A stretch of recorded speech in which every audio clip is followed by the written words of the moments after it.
Knowing what you've lost. Sometimes you don't even know what you've lost because it just hasn't been revealed to you yet. You just haven't thought about it yet. I saw this video on TikTok of a dad who was talking about his son coming home from school, and the son had been given an assignment, a homework assignment, which um, seems like a very simple homework assignment. And the homework assignment was to figure out or to discuss with your parents or to do a little research on where your name came from, where your last name came from, your first name, your last name. Was there any story behind your name? Now, I remember as an English teacher years ago, there was a book by Sandra Cisneros, The House on Mango Street. And there's a little essay in that book about her name. Her name is Esmeralda, and she talks about how it has too many letters, and it means sadness, and it came from her grandmother, who kind of didn't have any say in her marriage, and she didn't want to be like her grandmother. So she tells this whole story about her name, and how also it means strength. Even though she doesn't want to be like her grandmother in one way, she recognizes the strength in her grandmother in a different way. And she knows that men in her culture at that time didn't really appreciate women with strength.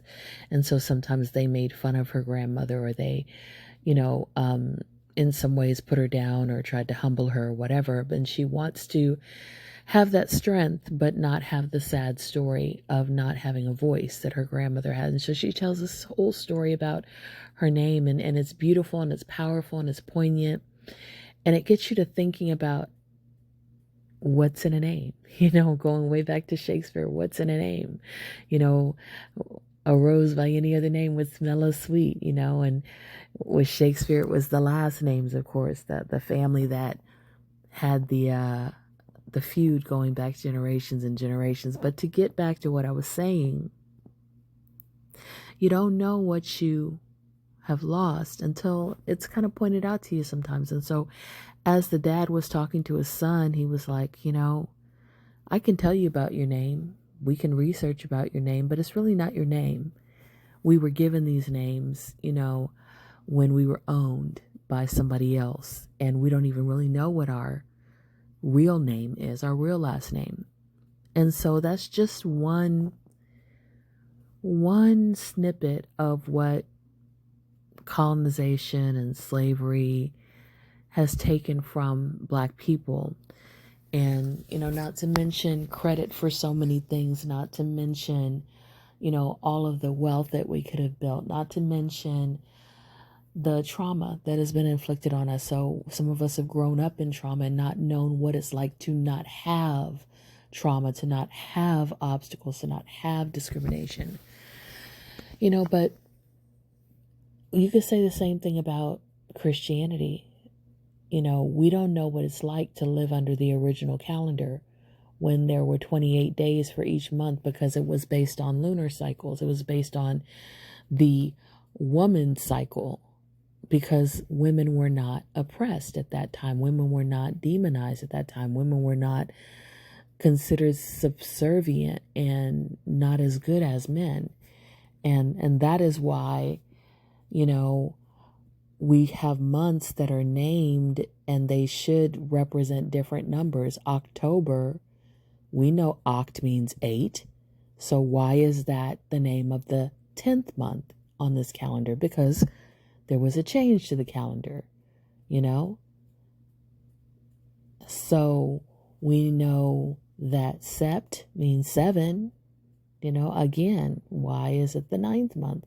Because the calendar was changed. So we have these throwbacks to what we've lost. Every month used to have the cycles of the moon represented and honored. And even going back to that whole idea of the moon, people used to live in much more tune with the seasons.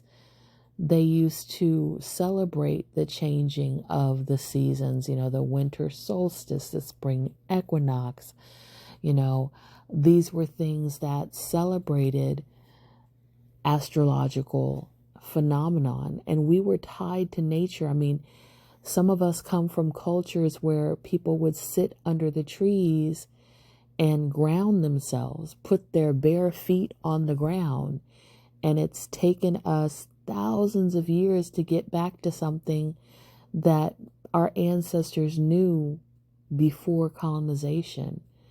They knew that there was a pulse of the earth. They knew that there was energy that we could connect to.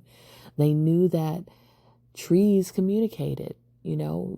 Science has proven that they can send messages through their roots, but not only that, but they are infusing the air with cleaner air, with energy, and we can absorb some of that. These are things our ancestors knew. They knew how to use herbs. They knew how to heal themselves, through affirmations and libations and other things. And so as we begin to learn all of these different things through science, through technology, through people studying the mind and how the mind works, studying the nervous system and how the nervous system works. Our ancient ancestors knew that humming and chanting and dance could soothe the nervous system. We're just getting back to learning that now. So it's like we've had so many things taken away from us, and we don't even know all the things that have been taken away from us. And we're just beginning to learn that. And, so I was thinking today how my ancestors knew that everything was spiritual. When you get up in the morning and you watch the sunrise and you breathe, your very breath and the way that you breathe connects you to spirit.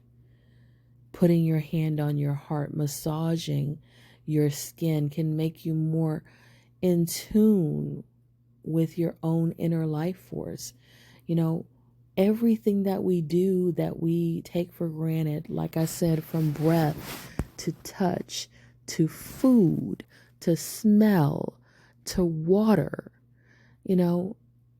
not understanding how powerful water is, that you can literally, in a sense, hydrate, nourish, and recalibrate yourself through the water that you drink, and change your energy, change the vibe that you're feeling.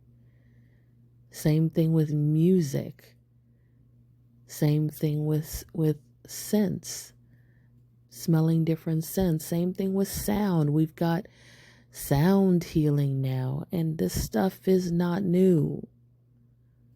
But realizing that everything is spiritual, everything is connected, everything has a deeper meaning and power than we even know, from the shapes that we wear to the fabrics that we wear, all of the things that we do. There's so much power in so many things that we take for granted. And we're just beginning to learn that, just beginning to know that. And it's sad because we don't even know what we don't know. But we're just beginning to find out, some of us, what we don't know and what's been taken from us. May you walk in Zenergy.